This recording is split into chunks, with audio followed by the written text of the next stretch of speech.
that with each tool I review. So I will speak to timing as to when you may want to consider using these in the context of an advocacy campaign. But ultimately, you should remember you want to create a layering effect over time. You want to layer these tools and these activities on top of one another to create volume or to create noise to a decision maker in any advocacy campaign. And as you can appreciate, that obviously takes planning. The other thing I want to do just before we get underway is just back on the review and context slide, key messages, your tools, and your one ask. You'll recall those are the 3 steps some of you may have heard me go through in the past. Again, I won't get into those in detail today, but this is where we're kind of fitting into this. So, okay, so let's start with events. This is a very large topic with many facets to it, and so I'm going to be giving you really just an overview. Events can take various forms, and this is by no means an exhaustive list, but it's an example of some of the more common events that people will often undertake to raise awareness and to advocate around issues to government officials. So we have advocacy days at the legislature, caucus meetings, MLA breakfast or MPP or MNA, MHA, depending on where you live, but provincial members of parliament, roundtable discussions with bureaucrats, lunch and learns with political staffers, and also a lot of times organizations will have receptions that include politicians, political staffers, sometimes bureaucrats, but oftentimes it's just sort of the political folks.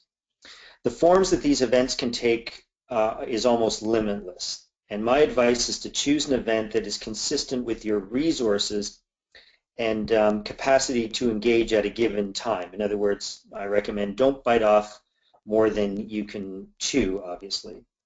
So with that, especially when you need to do a lot of awareness building around your issue or organization, I recommend doing one of these events early on in a campaign and regularly. A lot of organizations do events annually at Queen's Park or Parliament Hill or in another provincial legislature, if possible. Again, I would encourage you to do that. Consistency of messaging over time is a really important layering if you consider doing these types of events.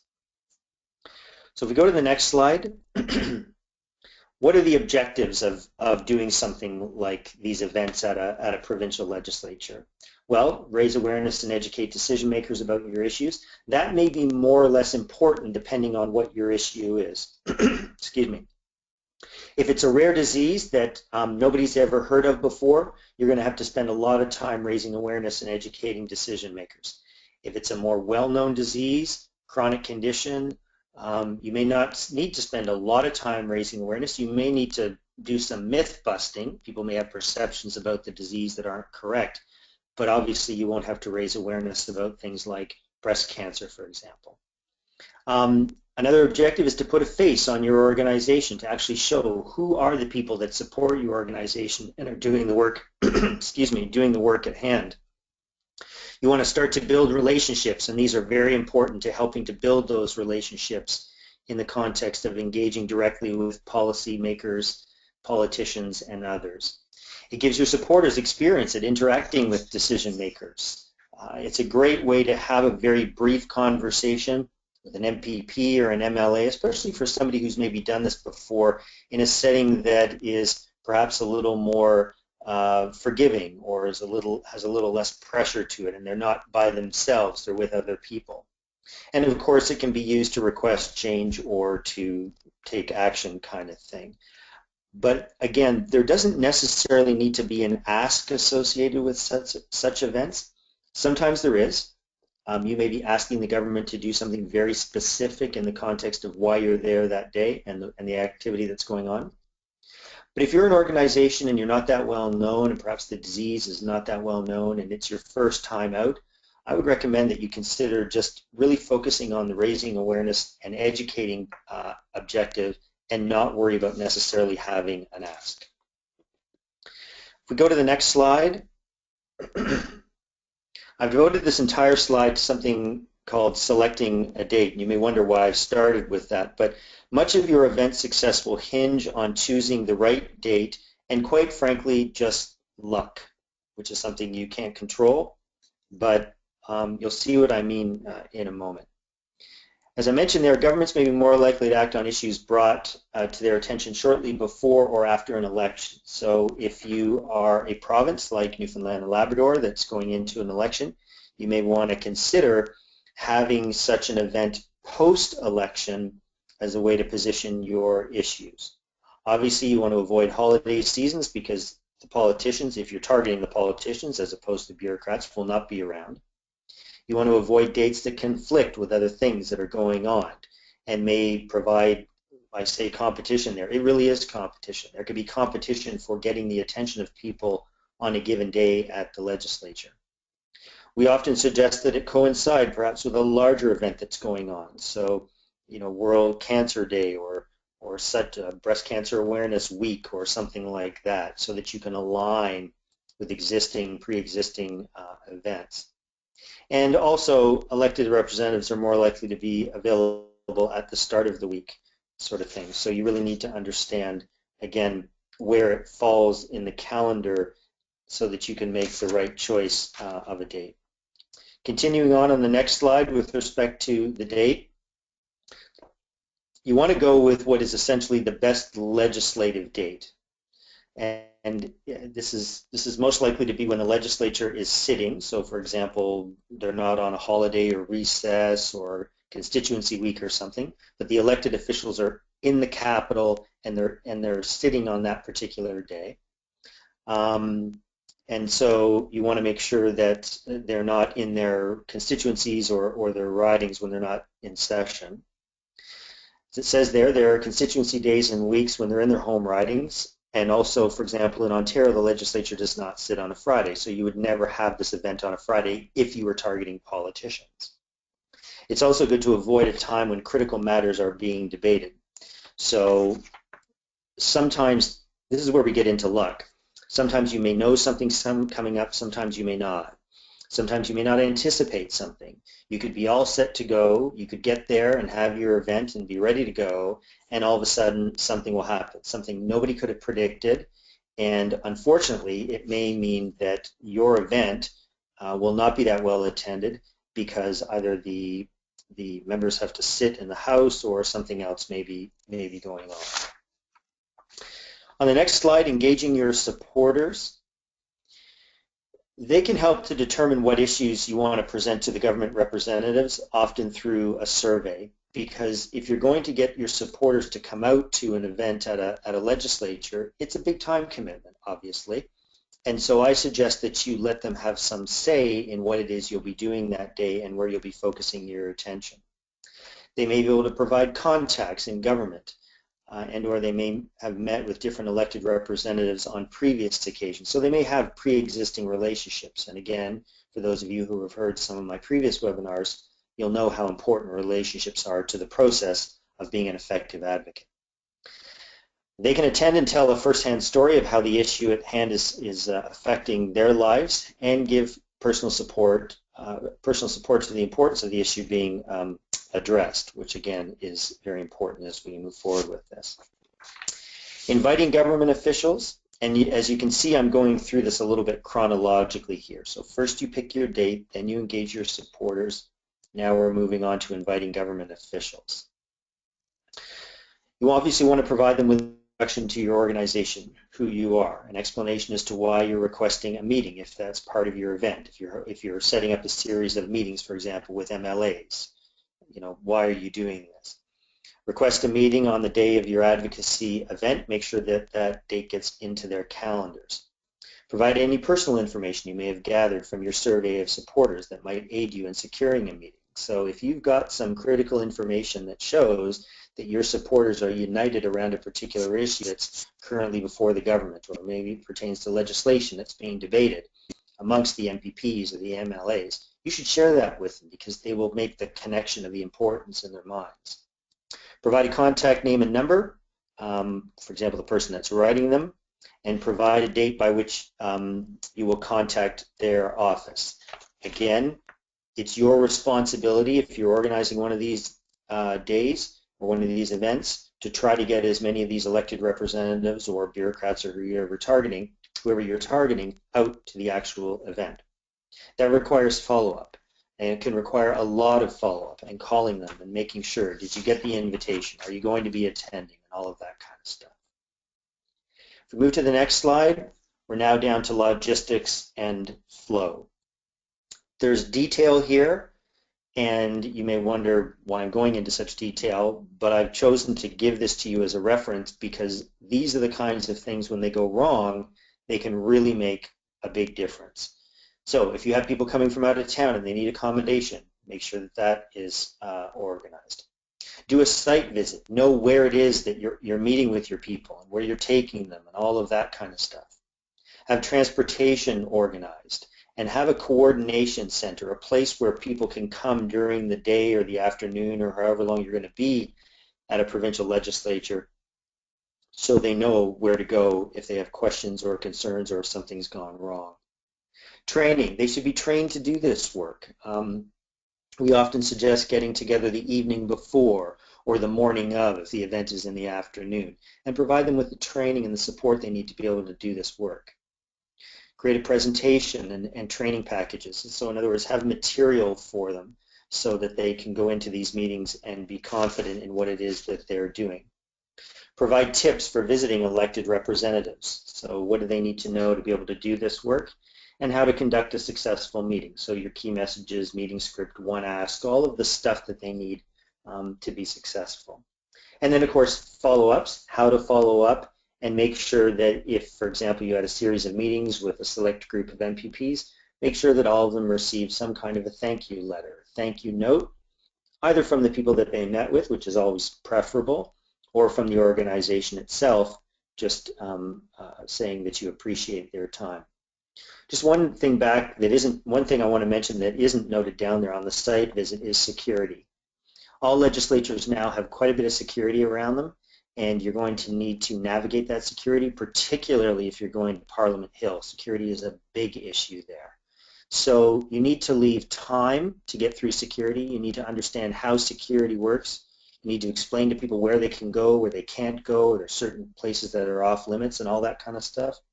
So again, it's really important to have that organized and not be figuring out the day of how that's supposed to work. We go to the next slide.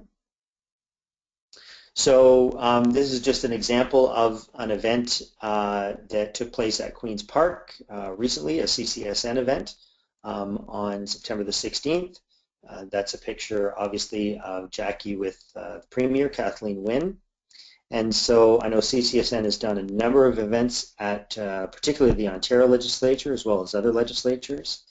And I just wanted to highlight that as an example of the kind of thing that we've been talking about so far today. Okay, advocacy packages. The concept here is relatively straightforward. As an organization, you may be doing quite a bit of advocacy to government, including politicians and bureaucrats, to effect change around your issue. But it's also important that you give your supporters, the people at the grassroots, something to do as well. And an advocacy package is a wonderful way or wonderful tool by which they can do work to support what it is that you're also doing at what we call the central level or the core level of your advocacy. An advocacy package contains 7 distinct documents in the example that I'm sharing with you today, although it can contain any number of different things. And the idea here is to, as I said, have these materials posted on your website. People can go online, they can download them, and they can utilize them, and I'll go through exactly what I mean by that, in a way that does not require a lot of support, and in fact may require no interaction with your organization. You simply post them, direct people, and away they go in this work. In terms of timing, this tool should be used early on, maybe even first in a campaign, and then consistently throughout the campaign. And in fact, you may find that you need to even update your advocacy packages and the material in those packages as your campaign progresses along. These are examples of the types of documents that we often include in advocacy packages. And some of the materials are meant to be used as as written, so they're not meant to be modified. So for example, the key facts document, while others are templates meant to be altered somewhat. So for example, a letter to the minister. So let me walk you through each of these items one at a time, concluding with an overview of how and when you should actually go about using such a package. So the first document is like your cover letter, and it sets the stage for the reader of this advocacy package. First point I want to make here is that it needs to grab the reader, the person who downloads this thing and looks at this first page. It needs to get their attention, outlining the urgency of the issue and compelling them to take action by using the advocacy package, while at the same time assuring them that it's easy to do and won't take a lot of time. If the people who you're asking to utilize these advocacy packages don't buy into this or don't feel that it's important, then they won't use them. And if they don't use them, then you have no advocacy campaign at the grassroots level, at least not as it pertains to these packages. So your first target is actually not the people who you're trying to compel to bring change, for example, the people in government. Your first target is actually your own supporters and getting them engaged and bought into what you're trying to do there. In the part where you outline the contents of the advocacy package, provide a link, provide a website that they can find their elected representatives. This is very important. And in the contact section, make sure you have the names, telephone numbers, and emails of at least 2 people. So what I'm suggesting there is, while I said to you a moment ago that these advocacy packages can be used as a standalone, and they can be, it's important, though, that you give people contact information just in case they do have questions and just in case they're unsure about something in terms of how to utilize it. So let's move to the next page. The letter to your elected representative asking for a meeting. I've outlined on this slide 3 basic forms that a letter to an elected representative can take. The first one, the one that we never recommend using, is essentially a blank sheet of paper where the reader is simply given some general guidelines as to what they should write, but they draft their own letter off to their elected representative requesting a meeting. I don't suggest you do that for one very simple reason, and that is because you don't know what people are going to write. And it's very difficult to keep them focused on the same messaging, again, if you haven't given them any really concrete guidance as to what to do. The second one is a form letter where the reader simply inserts their elected representative's contact information, their own contact information, and then sends it out. Again, I don't generally recommend that one because it doesn't need to be exactly the same letter. It looks too formatted. And so that's why we typically use the third choice here, the hybrid letter, where basically the text is all static, so it's consistently the same. It's the key messages, it's the main content that you want to get across to the MPP or to the MLA in a request for a meeting. But there's an opportunity for the reader to insert a brief paragraph about their own circumstances as it relates to the issue, so their connection to the disease, for example. And that way, it's personalized to some extent, but the messaging is consistent across the board. So, an outline of a hybrid letter. This is getting into a fair amount of detail, but again, people often ask me, so how, what should this look like? What exactly should this look like? And that's why I've created this slide for your consideration. So this is the typical outline for a hybrid letter, as you can see there. Just a few things to note. In the first paragraph, always mention that you are a constituent, always, without exception. Because as you can all appreciate, if when the MLA picks up this letter or picks up this email and doesn't read right off the bat that you live in their riding or their constituency, they're not going to care.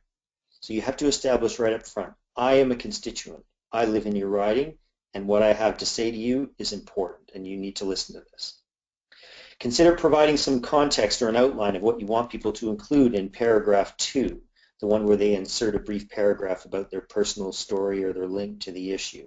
So we suggest that you provide a bit guidance, just a little bit of text to outline, here's what you'd like people to insert. Even if someone does not insert their own paragraph 2, though, make sure the letter still flows. So have the text worded so that this paragraph 2 here, even if they don't do anything, paragraph 1 can then flow into paragraph 3, which will become paragraph 2, but flow into that next paragraph just fine, and the static letter can go as is. In the final paragraph, always be proactive and mention that you will follow up. You never end a letter with, I look forward to hearing from you, because you may be waiting forever. You need to say, I will be in touch shortly to arrange a time to meet. That sends a very clear message to the person who's receiving this letter that you are serious and that you'll be following up. And then, of course, you have to follow up in due course. Next slide. This is the meeting script outline. The idea of having a meeting script for people to use is often crucial. Most people have never visited an elected representative before, and the more assistance that you can provide to them, the more likely they are to book an appointment, to feel comfortable actually doing this work. But as I mentioned, because this is so important, it may be worthwhile asking your members what they might need in a meeting script outline in order to make their experience better. So the next slide, again, goes into some detail about what a sample meeting script might cover off if you were to prepare one in the context of an advocacy package. So again, this meeting script is something that your supporters should have in front of them, should know. They don't share it with the person they're meeting with, but it is basically their guidepost to getting through this. I describe it as it's more than an agenda, but less than a line-by-line script kind of thing. And it also lets them know where they are in the meeting as they're going through this. So just in very general terms, introduce yourself and the people that you're with, explain why you're there, what your ask is, deliver your 3 key messages. Somebody needs to tell their personal story or talk about their personal connection to the issue. Review some of the key facts that you have about the issue, deliver your ask one more time, and then engage in a dialogue in an effort to try to push towards your one ask. So getting your elected representative to agree to your one ask, and then conclude by saying thank you and commit to following up shortly. So that's a basic outline, and then the content that pertains to your particular campaign or issue would then be slotted in this kind of a meeting script outline. And again, let me reiterate, people really appreciate having something like this, especially if they've never done this before, because they don't know what to say first and they don't know what to say second, and they're not sure how to conclude the meeting. And this will always keep them on track. This will also keep them on track too if somebody tries to take them off track. And then they come back and they know where they are and they can continue to move through, sort of thing. The next slide, key facts. The importance of having a key fact sheet is pretty self-explanatory, but typically no more than 1 page. And let me just discern here the difference between key facts and what I've been talking about a moment ago. Some of you have heard me speak in the past. You'll know that I talk about your key messages are a subjective exercise. You use your key messages to position the issue in a way that you want the person listening to those key messages to conceive or perceive a particular matter that you're putting before them. It's not objective, it's very subjective. You use subjective framing language. But advocacy packages themselves, as it pertains to this page, the key facts, you have to strip out subjectivity. There should be no subjectivity. This is objective fact, and it needs to be presented as objective fact. So typically no more than a page. Can be used by people as background information about the issue and in their meeting with their elected representative. So it has a dual purpose here. Again, a fact sheet gives the person who's doing this work the confidence that they know what they're talking about around some of the objective material, some of the objective evidence, if you will. And they can also hand this document over to the person they're meeting with and say, here are some facts around this disease, this issue, or whatever it may be. You don't need to deliver every fact in the meeting. You don't sit there and read this page of facts or anything like that. but you will often call on some of the more salient ones. And also, of course, as the meeting is unfolding and you're talking about certain things, as the advocate, it may trigger in your mind, oh, I have a fact about that, and then you can look down and you can deliver it and that kind of thing. Again, depending on how it's drafted, it can serve as a leave behind. Usually it does in most cases. And any province-specific information is always good. You can all appreciate that. But when you are sitting down in front of a decision maker at the provincial level, especially in the smaller provinces, it's really important if you can drill down. So if the disease is, 1,000 people in Canada, it would be great to be able to say, and to the best of our estimate, there are 35 to 50 of them in Newfoundland and Labrador. That's where you're doing your work. My point is that politicians, provincial politicians in particular, and bureaucrats as well, really appreciate that level of knowledge being brought down to the provincial level. The next document is your meeting report back form. It's the best mechanism whereby an organization can really gauge the advocacy work that's being done at the grassroots level. It also allows you to identify champions amongst the elected representatives that people met with and fine-tune your advocacy strategy accordingly. So a report back form should be very basic, less than a page. It should take the person about 5 minutes, if not less, to fill out, kind of thing, because we don't want to make it too onerous for people. But some of the stuff that you basically want to know from the person who had a meeting with their MLA is who attended the meeting, the name of the elected representative, and the date of the meeting, how long was the meeting, and who attended with the elected representative. Did they bring a staff person or constituency assistant? So the names of everybody in the room. Did the elected representative seem receptive? Did he or she agree to your ask? When and how will you be following up? And any other comments or impressions?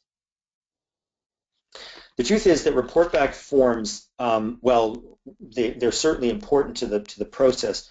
We tend to use them to identify what I'll call the extremes. We use them particularly for when we get one back and it's very clear that the MPP was not even remotely engaged. Just couldn't care less, barely listened, came late, left early, and just was not engaged in the process at all. And that's important because that tells us we don't need to waste our time with that person anymore. We're not going to waste their time or our time. They're not interested. We need to move on. The other extreme is an MPP who was really engaged and really was sharing a lot of information, had a good dialogue, agreed to the ask quite readily, asked if there was anything else she could do, all of that kind of stuff.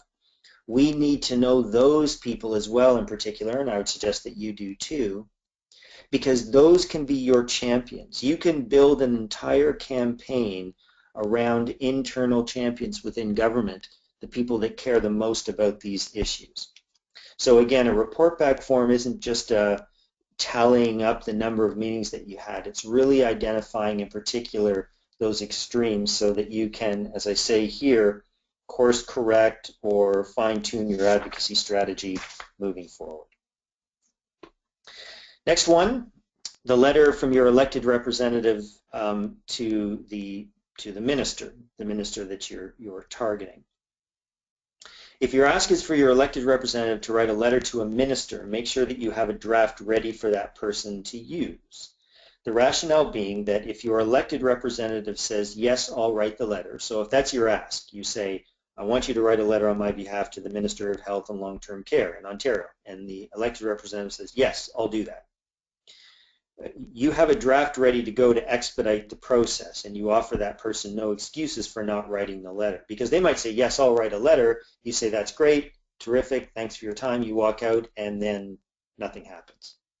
And advocacy is about tangible change, as many of you have heard me say. So this draft letter is a terrific way to prompt that elected representative to do what you ask them to do. It demonstrates that you're serious about what you're doing. It demonstrates that you're competent and you know what you're doing. And again, very, very important to have that in your back pocket. They might say, nope, that's fine. I don't need that. I can do this on my own. but I will tell you from my own experience, in most cases they will appreciate getting something from you. And as I mentioned, the format will be basically the same as the letter to your elected representative asking to meet. So it will cover the same basic content. And in these advocacy packages, when we put them together, there's a tremendous amount of repetition. And that's by design. It's the same content over and over again, but just used slightly differently. The next one, the last document in your advocacy package, is a letter to the minister. For a letter to the minister, make sure that you write to the minister that can affect the change that you require. And again, I recommend a hybrid letter in most cases. This is the idea that you write a letter to your provincial representative, you go and meet with your representative, and you ask them to write a letter on your behalf to the minister. That's the part we just finished. But as a resident of the province, you also are entitled to write directly to the minister yourself. And that's what this document is about. It's the opportunity to write directly to a minister to say, I'm affected by this issue and I need you to take action, whatever that action is. So in this case, you want to include your personal story, ask directly for the change sought, and in the first paragraph, identify yourself again, not as a constituent in this case, but as a resident of the province, if it's a provincial matter that you're doing it, that you're putting forward. If it's a federal matter, then you obviously want to identify yourself as a resident of Canada. Next slide. This is just sort of to wrap up how to use these packages. There are really two keys to the successful use of these advocacy packages. Number one is disseminating them as widely as possible, getting them out there through websites, social media, paper copies if you need to, at events, whatever, it doesn't matter. Ultimately though, you've got to push this out to people so that they can use them. Secondly, you want to draft them so that they appeal to as wide an audience as possible. So the letter should never start with, I am a patient, and go from there. You don't say that. You say, I am a person who is impacted by or affected by, for example, this disease, and I need to meet with you around an important issue related to this matter or whatever it may be. So my point is, it's broad. You want everybody to use it. You want patients, caregivers, family members, friends, neighbors, healthcare professionals can use these letters. Anybody who has a connection to the issue, if it's a disease, for example, to the person who's affected by it, can use these packages, and that's how you want to frame it. And then finally, here are some, on the next slide, here are some websites that have advocacy packages currently up and running. Well, none of these are in oncology. I don't currently have any advocacy packages posted in cancer.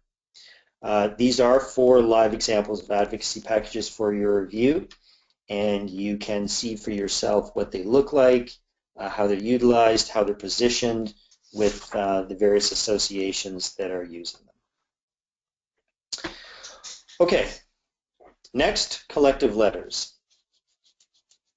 It's usually used by groups of healthcare professionals, so we're shifting now from giving a tool to a grassroots patient and caregiver community to healthcare professionals, like physicians, who want to make their unified voice heard to key decision makers in government. It could be done with patients and caregivers as well. I've done that in the past, but it's not typical. And it's also important to have obviously one author or preferably even 2 authors to a collective letter. They then send the letter to their colleagues asking them to sign on by responding and providing 4 basic things: their name, credentials, affiliation, and where they work. So this is really one of the easiest advocacy actions you can ask one to take, like, for example, a physician to sign on to this. It's very, very simple when you present it to them. When used by healthcare professionals, they're often somewhat clinical in nature. Collective letters tend to be sent to bureaucrats, not to politicians. There are exceptions to that. But for example, in Ontario, if you were doing something around publicly funded access to medications, you would send this collective letter from a group of physicians to the executive officer because she's responsible for making those decisions in this province. We often use them to coincide with a face-to-face meeting with the same decision maker the collective letter is addressed to. So they get this collective letter, they hear all of this noise from a group of physicians, for example, and the next week there's a meeting booked.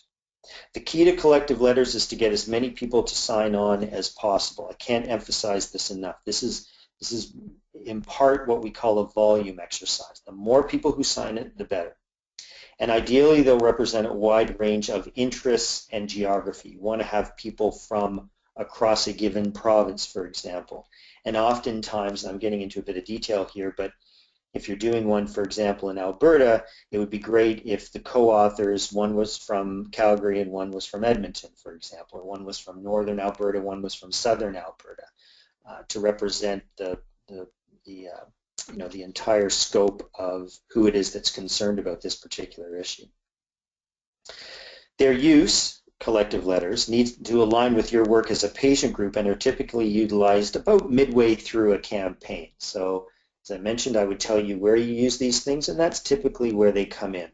You don't use this right out of the gate, but it can be a really important way to buttress or to support the work that's going on by a patient association and by the grassroots as well. The next slide are, I'm going to talk a little bit about petitions, and there's just 2 or 3 slides left. Typically you use petitions when you're well into a campaign, and sometimes you use them in conjunction with advocacy packages. I've designed advocacy packages where one of the things contained in the package is a petition sort of thing. So there are essentially 2 types of petitions: online petitions and paper petitions. Online petitions can be very effective at gathering a lot of names very quickly, as you can see there. And you can often set them up for free, although sometimes there will be a fee once you go over a certain number of names or a certain number of people signed on. And the names can then be emailed to a decision maker, printed off to be delivered in person, or you can refer them to the website where the names are listed. I am a particular fan of printing them off and delivering them. So if you can do an online petition, and again, this is a volume exercise, so the more people that sign it, the better. And then you print off the pages of signatures and you deliver them to a Minister of Health, for example, and the media is there. You'd give them a heads up ahead of time. You don't surprise them. That can be very impactful. We did one in Alberta about a year ago or so, and it was really, really impactful to see the stack of paper and the people handing it over to the minister kind of thing. Again, he knew we were coming. That wasn't the issue. But it's important to figure out how you're going to use particularly those online petitions. The next slide deals with specifically paper petitions. Paper petitions are used typically when they can be introduced into the provincial legislature. Each legislature has its own format that must be followed or the petitions will not be accepted. And there's a link I've embedded there on this slide for you to figure out who they are and the formats of each of the provinces. Every sitting day, so every day that the provincial legislature or the federal government sits in the House, there's an agenda item called Petitions, during which time members can read petitions they have received from constituents into the record. The record is called Hansard. And you can then go online and print a copy of your petitions being read. And you've got tangible proof of its introduction. In fact, you can go online and either see the video of the member standing up introducing your petition, and then you can post that on your website or push it out through social media, or you can download the transcript, if you don't have the video, download the transcript of a petition being introduced and again push it out to your supporters. Petitions are the easiest advocacy action you can ask someone to take, and I've become a very big proponent of paper petitions. But again, you've got to be very careful because each legislature has its own sort of nuances of how these things work. By the way, Quebec is the only province that allows electronic petitions to be introduced into the legislature. Every other province in the country and the federal government You can only introduce paper petitions into the legislature. I've often seen people get into competitions to see how many of these names that they can gather, which is great, but obviously petitions need to be timed around a legislature sitting. So you don't ramp up, gather a whole bunch of signatures for petitions in June, and then the House adjourns for the summer, because paper petitions have no role to play when the House isn't sitting. Once a petition is introduced into the legislature, and this is for your own information, the minister responsible is required to respond in writing to the member, who introduced the petition. And again, this is further tangible proof of engagement. And you want to be, if you're the person who gave the petition to an elected representative to be introduced, you want to ask to be copied on any response that the minister may have. In Ontario, I believe it is 30 sitting days. So when a member stands up and introduces a petition, let's say it's targeted at the Minister of Health, the Minister of Health has 30 sitting days within which to reply directly in writing, this is required, this is a rule of the House, to the member who introduced the petition. And my point is that you want to be copied on this if you're involved. But remember, members are not required to introduce petitions. So as some of you may have heard me say over the years, you want to take a photo of yourself handing them those petitions as a record. Whenever we go to constituency offices to hand over petitions to be introduced into the legislatures, you take a picture. No exceptions. Always take a picture so that you know they were handed over and you have some assurance that they will be introduced. And finally, just our last two slides here, and the last topic of postcards. Postcards are the second easiest thing you can ask someone to do in support of your issues. The first one is signing a petition. It takes about 10 seconds, but a postcard is pretty easy as well. And again, this is a volume exercise. They are typically used well into a campaign, again, not sort of right out of the gate, to bring significant pressure to bear on what we call a single target. So for example, the Minister of Health in a province. Here's an example of a postcard that we prepared some years ago for the Schizophrenia Society of Canada, now many years ago. And on the one side, as you can see here, you would have your logo and your issue should be highlighted. And then on the other side, which is the last slide, a single target should be identified. So you want to create some text. Again, this is not an objective exercise, this is a subjective exercise. So you want to frame your issue in the way that you want it to be heard. You want to create some text incorporating your key messages, leave space for people to identify themselves, have the address of the target there so you can see. And you've got two choices here.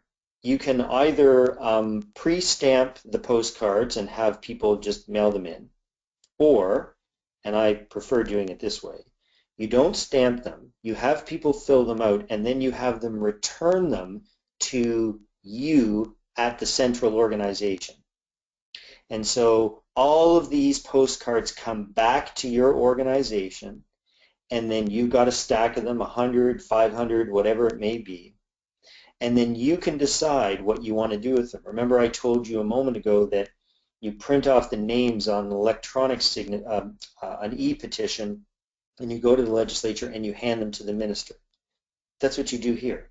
You collect back the postcards, you've got a stack of them now, and you book a meeting and you go and you deliver the postcards in person as a stack to the minister that they're targeted at. In this case, for example, it would have been Tony Clement.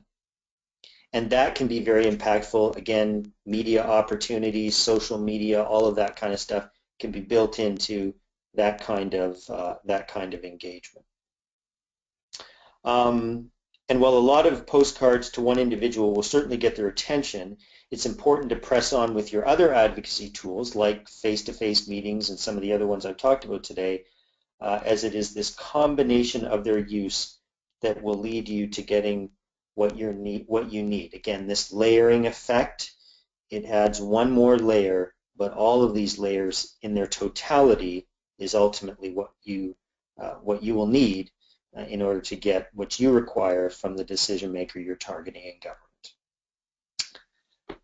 That's it. I'm happy to answer any questions. I appreciate your time, and thank you for listening.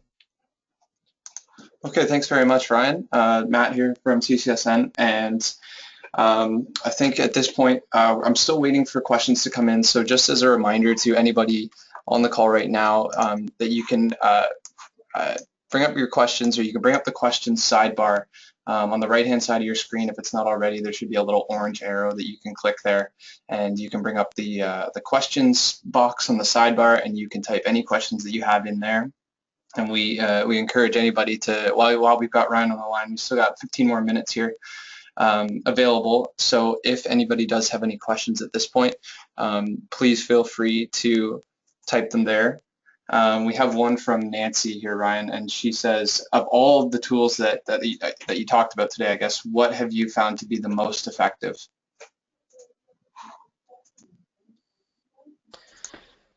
So Nancy, I think of all of the ones that I've mentioned today, the advocacy packages are probably the most important. If you're talking about which of the tools can and should be utilized most readily by individual patients and caregivers and that kind of thing, yes, absolutely. I would have to go with the advocacy packages.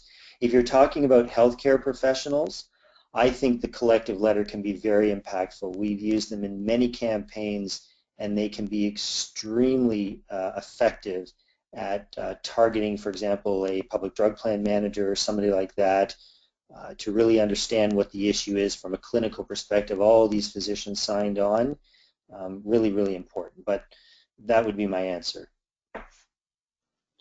Okay, thanks, Ryan. We have another one here from Serge, and it says, I wonder what's your position about inviting all MLAs or sometimes just government ones? Is there ever a time to limit the amount you invite? I think there can be, depending on the circumstances, Serge. It really depends. So one of the things that I know in the smaller provinces they do is they will allow patient, sorry, I should tell you who I mean by they. Party caucuses will allow individual patient groups to come in and make presentations. You'd never do this in Ontario. They'd never let you do it in Ontario.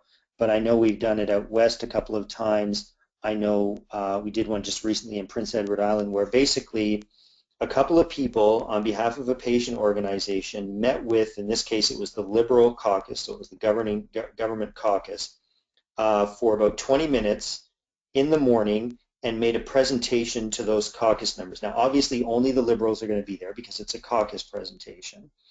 And that makes a lot of sense because they're the government and they were invited out to do this, and so you know, it's a great opportunity. Generally speaking, though, when you're doing these types of days at provincial legislatures, you want to include everybody. Receptions, meetings, and that kind of thing. You generally want to try to hit all of the elected representatives. But that's one example where you would just do it by party. Okay, thanks, Ryan. I have one here from Steve, and I can actually answer this one because he's asking, can e-copies of the presentation be sent out to participants today? And the answer to that, Steve, is that yes, I'm going to send out links tomorrow to everyone who was here today and everybody who registered who couldn't be here today. We'll be sending out a link to both a YouTube recording of this presentation as well as a link to the slides, which will be on our SlideShare account. So you'll be able to take a look at the webinar with Ryan's commentary and everything, and then if you just want to look at the slides, you can take a look at those as well. So all that will be available tomorrow and an email sent to you tomorrow afternoon. So if anybody was wondering that, anybody else was wondering if that was the case, it is. So you can look for that in your email tomorrow afternoon. I think as far as other questions go, I think that's it for current time. Oh, Nancy has one more here. She's asking, can you speak to storytelling by individuals? What makes the most compelling story? So Nancy, we spend a lot of time obviously teaching and training people how to tell their personal stories and the various content and context of telling personal stories. I'll also tell you there's a link on my website. There's my website posted there in front of you with a link to a storytelling guide that we use with patients. You can just download it. It's geared specifically for patients in particular. But I think the most important, I mean, the basic elements of a good story are something that is clear and succinct, that follows some kind of chronological order, that takes the listener or the reader along essentially on a journey that starts with, you know, here I was at this particular time and this is what I was doing and everything was sort of fine. If you're talking about in the context of healthcare usually, and it doesn't always start like this, but, and then something happened. I got sick, I was diagnosed, or whatever it may be, and then on from sort of the journey from here. The one critical thing that I will say, though, about a personal story that a lot of people fail to do, and that is your personal story needs to draw out and focus on the issue at hand and have a connection to the issue at hand. So here's what I mean by this. In your personal story or in your personal journey, you may have had a number of challenges. You may have had challenges around diagnosis. You may have had challenges around supportive care. You may have had challenges around accessing medications, rehabilitation, any number of things. But if you're in front of a decision maker and the issue at hand has to do with access to medications, the personal story has to focus on the lack of access to medication piece of your personal story, not the fact that it took you 3 years to get diagnosed. If your whole story is about the fact that you took 3 years to get diagnosed, and then when you get to the end you say, and now I need you to fund this drug, it's not going to make any sense. It doesn't flow. So again, the telling of your personal story is a subjective exercise, and it needs to tell in its entirety to some extent what happened to you, but you need to emphasize those elements that link to the issue at hand. That's the main point.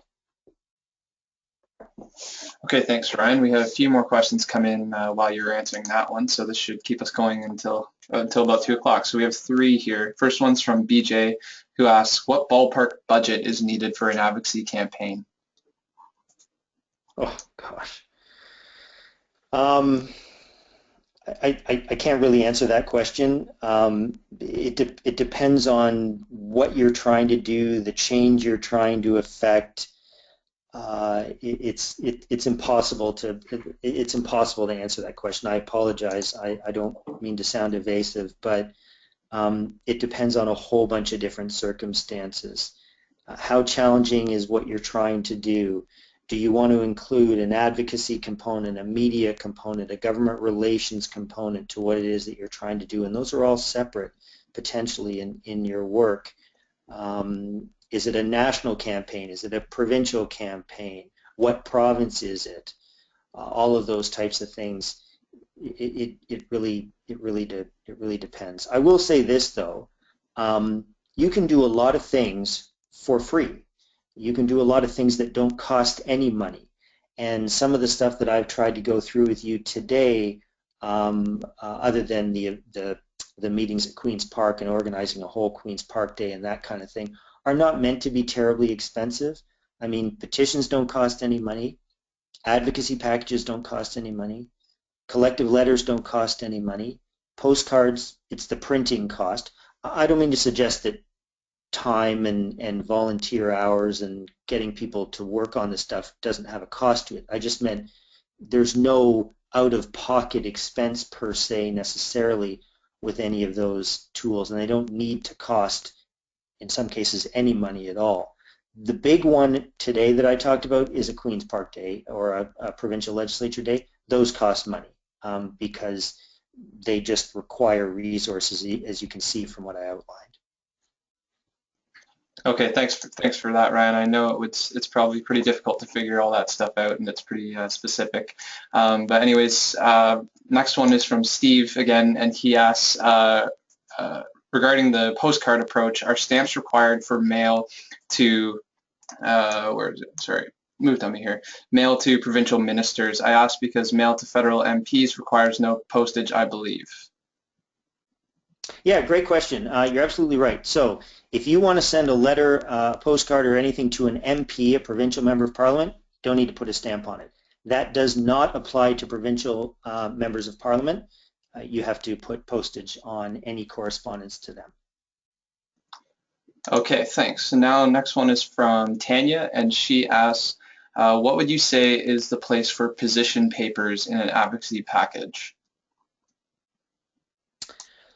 That's a good question. I would use it perhaps to supplement a fact sheet. So instead of having a fact sheet, or in addition to having a fact sheet, you could insert a position paper there.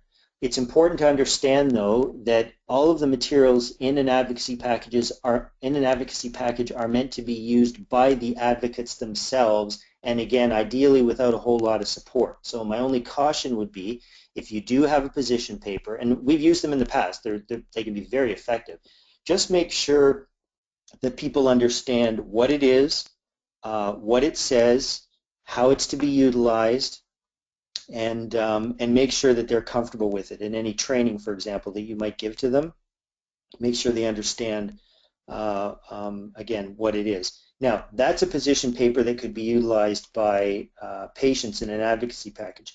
We also, of course, and I'm trying to get too far off on a tangent here, but we also, of course, use position papers with respect to physician advocacy. A lot of times we will use position papers that have been drafted by clinicians or by groups of clinicians to set out a particular position on an issue, and they use those in their advocacy work. And sometimes I've done it once, I think it was in Alberta. We attached a position paper drafted by a group of physicians to the collective letter that was sent in by the physicians, if you follow me. That can be very powerful, because not only are you demonstrating that these 18 or 24 physicians have signed this letter, but they've also signed on to this position paper that makes it crystal clear, presumably or ideally, that this is what they need to have occur around this particular issue. That's a home run. That's a really, it can be tough to do. It's tough to do often, but that can be really, really impactful.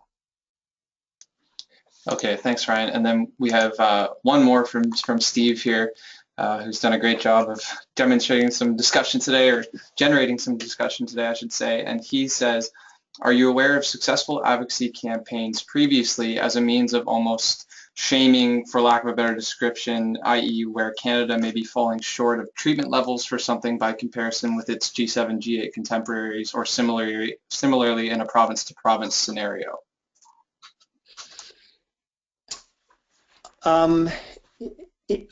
We will sometimes use that as part of a campaign, but generally speaking, only one part of it, and should never be the foundation of your campaign. And I'll sort of just, we only have a couple minutes left, I'll explain why. I certainly remember when I worked in government in Ontario that whenever anybody would come in and say, you know, you're so-and-so behind this province, or this province is better, we would just look at them and say, well, so what? We're Ontario. Who wouldn't want to live in Ontario? Ontario is the greatest province there is. And so we just didn't care. Like, it just didn't register with us. On the other hand, and this was the same government, on the other hand, that government had an obsession with this Ontario from last to first kind of thing. When they came into power, they did all of this work to say, where is Ontario last in provincial rankings, and how can we make us first in that same provincial ranking? And this wasn't just in healthcare, this was across all kinds of ministries. So anybody who could come in and say, hey, you're last over here, but if you do this, you could be first in that same category, was often met with a lot of interest and potentially engagement. And that actually worked well for some organizations who could position themselves in that manner. So again, it depends on the circumstances, but generally speaking, shaming, as you say, for lack of a better description, doesn't work. As far as between other countries, no, not really. You know, again, it's just, it doesn't tend to resonate with people. It depends on the government, though. Again, it depends on the government that you're targeting at the end of the day. Okay, and it looks like we're just about at the end of our time here, and there's one more quick one here from Tanya, and she asks, could a collective letter be something around access to a specific treatment, for example? Yes, absolutely. Absolutely. Okay, and that's the end of our questions for today, and we are at the end of our time. So one more time, I'll just like to thank you, Ryan, for coming on and talking with us today. We really, really appreciate it. We appreciate everybody who came out today and who stuck around here till the end. And one more time, we just want to thank our sponsors that make all this possible, Boehringer Ingelheim, Novartis, and Merck for making all these free webinars possible. We have another webinar coming up in a couple weeks. On the election that's coming up shortly, so make sure you stay tuned for information on that. And with that, we'll sign off and we will talk to everybody in a couple weeks.